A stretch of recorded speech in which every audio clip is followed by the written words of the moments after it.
In the hushed glow of cinema screens and the flicker of television lights, there exists a peculiar unspoken agreement between the audience and the characters of horror films. We, the watchers, anticipate a predictable pattern. The characters, our proxies in the terrifying unknown, will inevitably make choices so baffling, so perilously wrong, that calamity is all but guaranteed. If they were merely sensible, if they called the police at the first oddity or fled at the first sign of danger, the narrative tension would evaporate like mist at dawn. The horror genre, in its visceral way, relies on these missteps, these leaps off the proverbial cliff. So, let us delve into a few of those unforgettable moments where a character's ill-fated decision became the very fuel for our morbid fascination. But beware, for the path we tread is littered with spoilers, a cautionary journey through cinematic folly. Number 10, Jeepers Creepers, an inquisitive afterthought in Nowhere Land. Imagine, if you will, a bone-jarring chase through the desolate, sun-baked heart of nowhere. A sinister truck, its driver a terrifying enigma, relentlessly pursue our protagonists, Derry and Trish Jenner. In the frantic aftermath of their initial escape, they witness something profoundly disturbing, a figure, dripping with malevolence, unloading what appears to be a grotesque, rolled-up corpse and depositing it into a dark, rainwater-swollen pipe alongside the lonely highway. "How is that?" Derry exclaims, horror gripping him.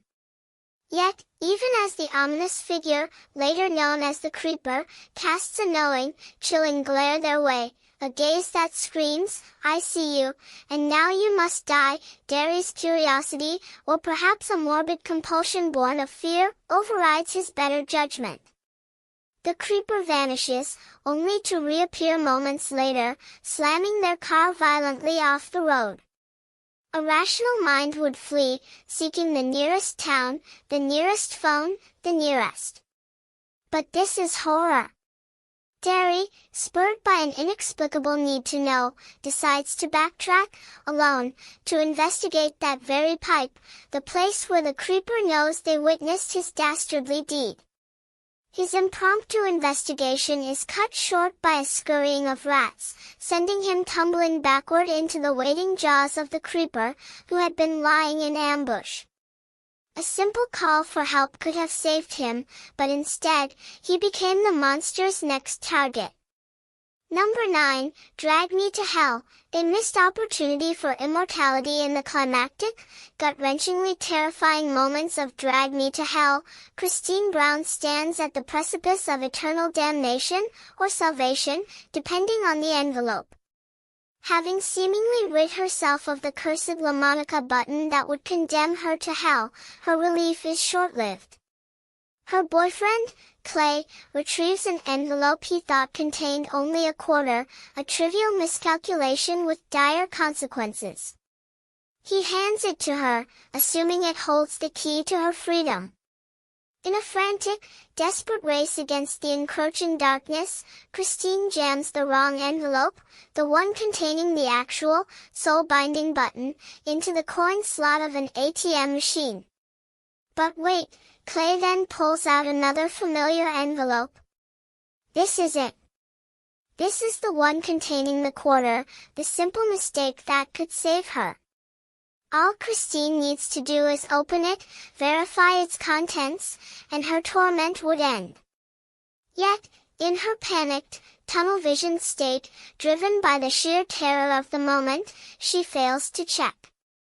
She fails to make the simple, logical decision. And in that tragic oversight, she seals her fate, ensuring her eternal suffering at the hands of the Lamia. A single, momentary lapse in judgment, the failure to verify the contents of that envelope, condemned her soul forever. Number 8, I Am Legend, the noble sacrifice, questionably executed. The electrifying conclusion of I Am Legend finds Robert Neville, the last man on Earth, in a desperate race against time. He has lured the alpha of the vampire dark seekers into his laboratory, intending to destroy both the monster and the potential key to its kind, a vaccine, preventing it from falling into the wrong hands. He secures Anna and her son in a reinforced coal shed, places the vaccine antidote in Anna's hand, and then, with a grim determination, pulls the pin on a grenade, blowing himself up in a fiery explosion meant to take down the rampaging alpha. A selfless act, perhaps, but was it the smartest? With the alpha distracted and engaged, Neville had a fortified shelter just steps away, the coal shed, now secure after placing the antidote inside. He could have easily lobbed the grenade towards the confrontation, retreated into the shed, and closed the door, likely surviving to fight another day or at least ensure the vaccine's safety. Sacrificing himself seems excessive, when a few steps back into safety were so readily available. It's a powerful ending, but one tinged with the question of whether heroism sometimes overshadows simple survival tactics. Number 7, I Know What You Did Last Summer, Curiosity Kills the Cat. The iconic, heart-stopping death of Tatum Riley in Scream is a masterclass in cinematic irony and terrible timing. Trapped in her own garage by Ghostface, she manages a valiant, fleeting fight back. She gets the killer on the ground, a precious moment of advantage. There's chaos, opportunity, a moment to stomp, to kick, to search desperately for a weapon, anything to turn the tide. But instead, in that fleeting, critical moment, Tatum makes a choice that defies belief. Rather than capitalizing on her opponent's temporary vulnerability, she turns her back and fumbles towards the small pet door in the garage door, apparently thinking it's her escape route. A narrow, plastic-lined portal, clearly incapable of containing a human body, let alone allowing passage back into the relative safety of the house beyond. It's a baffling, almost comical misjudgment born of panic, but it proves fatal. As she struggles, Ghostface strikes, ending her life in a moment of sheer, avoidable horror. Number 6, Saw 2, the key locked away in plain sight. Addison's demise in Saw 2 stands as a particularly egregious example of horror movie decision-making gone awry. Trapped in a glass-walled booth designed to drive her mad, she desperately searches for a way out. Inside the booth, visible but unreachable, is an antidote to the lethal gas filling the room. There are 2 small holes in the glass, each containing a razor-sharp blade. Addison, in her panic, inserts both of her hands into these holes. The trap snaps shut, severing both her hands. It's a brutal, unforgettable scene. Yet, the path to safety was almost laughably simple. On the other side of the glass booth, clearly visible if Addison had simply walked around the booth, which was large enough for her to do so, was a lock. Sticking out of the lock was a key. By merely circumnavigating the booth, Addison could have used the key to unlock the door, retrieved the antidote, and saved herself without losing her hands. Her fatal flaw? Fixating on the immediate threat of the blades inside the holes, rather than seeking the obvious solution outside the box. A tragic oversight. Number 5, Jaws, the greed that fed the beast. Sometimes, the horror isn't a sudden, blood-curdling scream, but a slow burn, maddening refusal to acknowledge danger, driven by petty greed. In Peter Benchley's and Steven Spielberg's seminal Jaws, the mayor of Amity Island, Larry Vaughn, embodies this kind of terrifying folly. Despite mounting evidence of a monstrous great white shark lurking dangerously close to shore, including confirmed attacks and expert warnings, Vaughn stubbornly refuses to close the beaches. Not because he doesn't understand the risk, but because he calculates that the income from summer tourists is more valuable than their actual safety. Look, we depend on the summer people here for our very lives, he argues, prioritizing the town's finances over human lives. His dismissive attitude, his insistence on keeping the beaches open, we're not going to close the beaches, even as the body count rises, is a slow, suffocating horror in itself. It's not the shark's teeth that sting first, but the cold, calculating indifference that puts innocent lives at risk for the sake of a tourist season. Vaughn's greed ultimately contributes to more deaths, making his initial poor decision resonate with chilling consequences. Number 4, The Purge. A house divided and easily conquered. The Purge films are a treasure trove of terrible decisions made under duress, but few are as pointedly disastrous as those made by the Sandin family in the first installment. The night is set for the Purge, a 12-hour window where all crime, including murder, is legal. The Sandins have invested heavily in their home security system, a fortified safe room, and an arsenal, all designed to keep them safe during the Purge. Yet, their son Charlie, operating the security cameras like a misguided vigilante, spots a terrified stranger outside, being pursued by Purge participants. Against all logic and the explicit warnings of his father, who understands the lethal nature of this night, Charlie disarms the security system and opens the door to a complete stranger. This single, idiotic act invites a violent predator into their sanctuary, setting off a chain of events leading directly to the brutal deaths of several family members, including the father himself. But the horror doesn't stop there.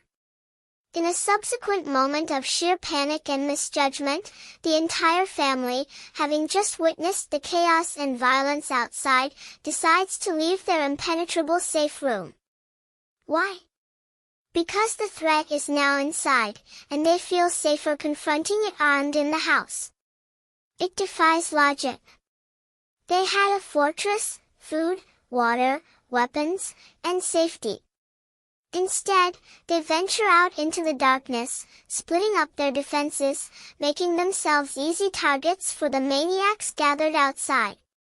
Their decision to abandon the safety of the safe room, despite having guns and plans, ultimately leads to their downfall. It's a double dose of poor choices, inviting disaster in, then abandoning the only secure refuge they had. Number 3, Halloween Resurrection. The masked obsession. After decades of relentless killing, Michael Myers, the boogeyman himself, is finally caught in the 8th installment of the Halloween franchise. Trapped, dangling, seemingly defeated, he faces the woman who has haunted his every step, Laurie Strode. She has him.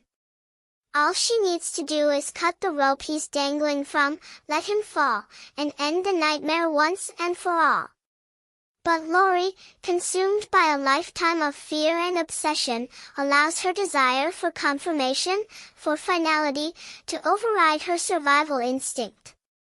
Just before severing the rope, she leans in close, desperate to see the face beneath the mask, to know for certain if this is truly the man she has spent her life running from.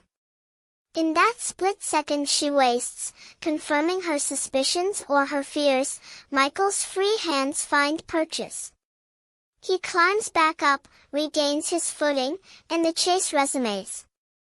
A simple, decisive action could have ended the threat. Instead, Laurie's morbid curiosity and desire for absolute certainty gave the seemingly unstoppable killer just enough time to escape and continue his reign of terror. It was a decision fueled by emotion, not logic, and the consequences were dire. Number 2, Scream, The Garage of Doom. Another iconic Scream moment, Tatum's death is almost laughably avoidable in retrospect. Cornered in her own garage by the masked ghost-face killer, she manages to turn the tables, momentarily pinning him down with the garage door. This is her chance, her fleeting moment of advantage.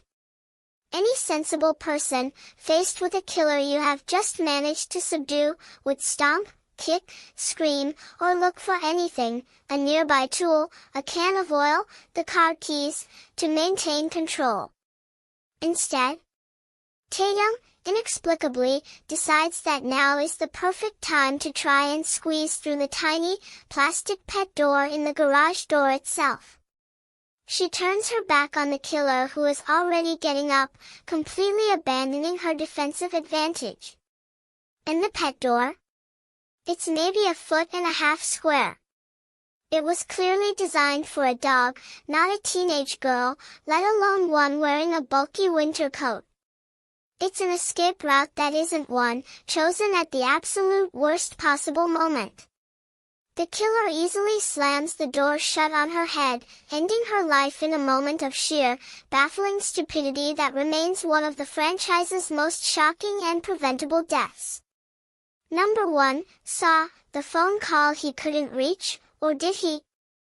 And finally, perhaps the most infamous example of all, sealed in the lore of the Saw franchise itself.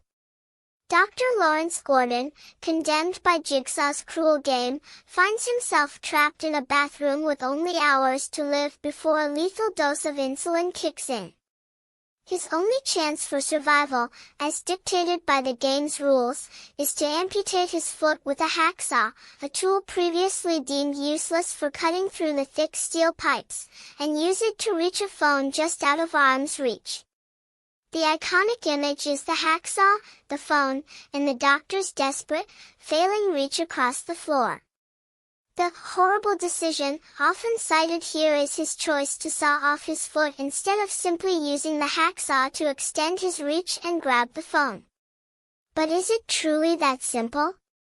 Jigsaw's traps are psychological as much as physical. Perhaps the horror lies less in the method Gordon used to reach the phone, though sawing off a foot seems excessive when you have a saw capable of cutting steel pipes, and more in the fact that he refused to give up, refused to surrender to the game's implied hopelessness, even when his actions seemed illogical. Or perhaps the true horror decision is the one made by his wife, Jennifer, in the prequel, Saw 6 *, where her moment of hesitation in performing a crucial task directly leads to his agonizing predicament. Either way, the image of the man sawing off his foot, driven by the desperate need to live and answer the phone, remains a stark reminder of the extreme, often illogical lengths horror characters will go to, even when a seemingly simpler solution might have been within grasp, or perhaps, was the very trap designed to force that extreme choice. It's a decision born of absolute despair, engineered by a sadistic mind, and it will forever echo in the annals of horror cinema.